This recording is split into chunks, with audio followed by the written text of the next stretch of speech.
actually have been sick and tired of the recent media coverage. Every time somebody's talking to somebody or asking somebody, a player, a question, they always want to ask about the opponents. Like, oh, Zion, what do you think of Luka? And then obviously Zion comes out and says, Luka is great. I think everyone has to respect him, blah, blah, blah. Yeah. Same when Giannis just spoke about LeBron James. Oh, I'm inspired by LeBron James. Right.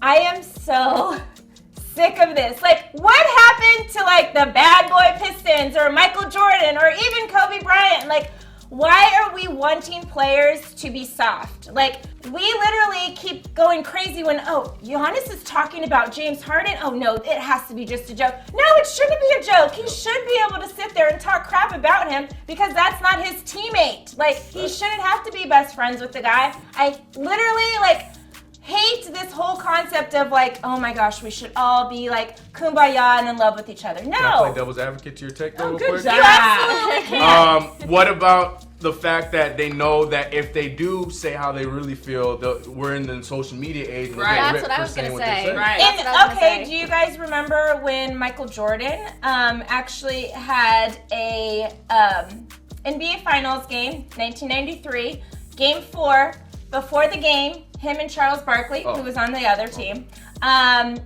were going golfing with each other. Like, Michael's like, I'm going to take him golfing before Game 4 or whatever. The series was 2-1 at the time. Michael takes him golfing. He then goes on to, that day, give him $20,000 earrings, right?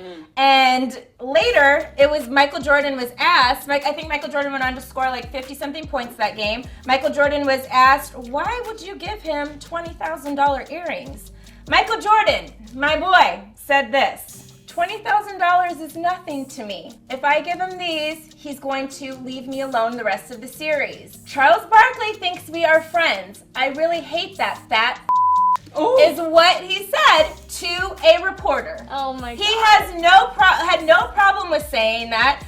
Steve Kerr actually talked about when they got into a fight. They were on the same team.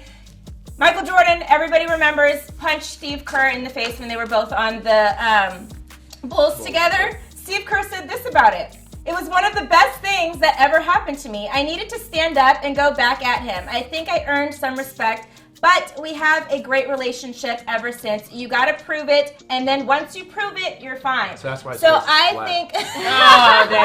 think, like literally, like which is I kind of think what we've been seeing with James Harden because Giannis did go out at him. You're literally taking a guy that's like one of the best guys against. Last year, he was runner-up for MVP, you know? Yeah. So now he's going to try to up his game because he feels like he now has something to prove to not only Giannis, but everybody else. So the negative stuff and the banter, like, I don't care if the media hears about it. I don't care if it's a post on social media. It should be. Like, and it should create some fire under other players to want to be better players. Like, we all remember Larry Bird and Magic Johnson hated each other. Like, these guys hated each other, and they had the whole thing with the Lakers and Celtics for so long. That's why they even had a rivalry with the Lakers and the Celtics because of those two guys. And now they're cool. They're best of friends now, but while they were playing, they hated each other. They, in every interview, were talking about each other, never said anything nice to each other. Like, that is what makes players better. That's why you're seeing a whole slew of players now that are just good at one particular thing. Like,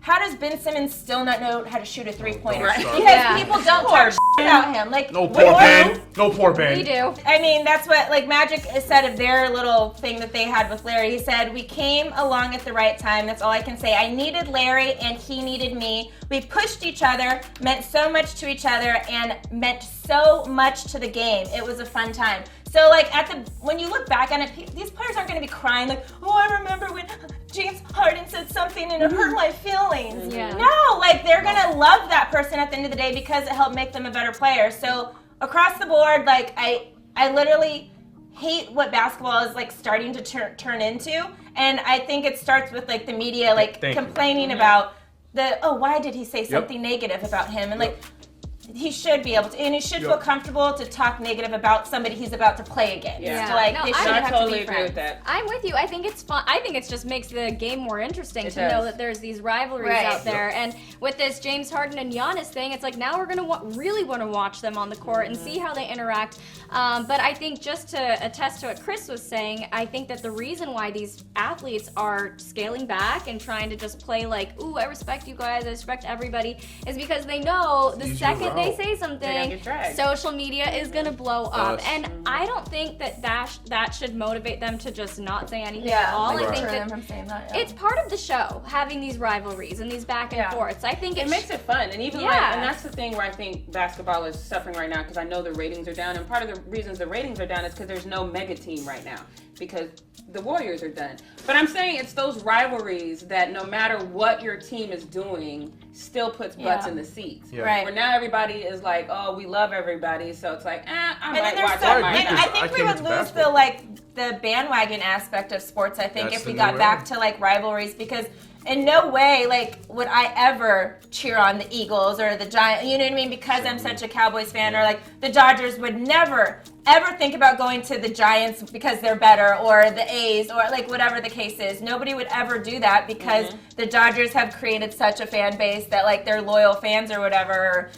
Cowboys have done the same thing, but like right now, that's why you see the jersey, some guy in a LeBron jersey, then going out and buying another jersey. Like never, that would never happen. We think he was buying a Warriors. Oh, don't defend him.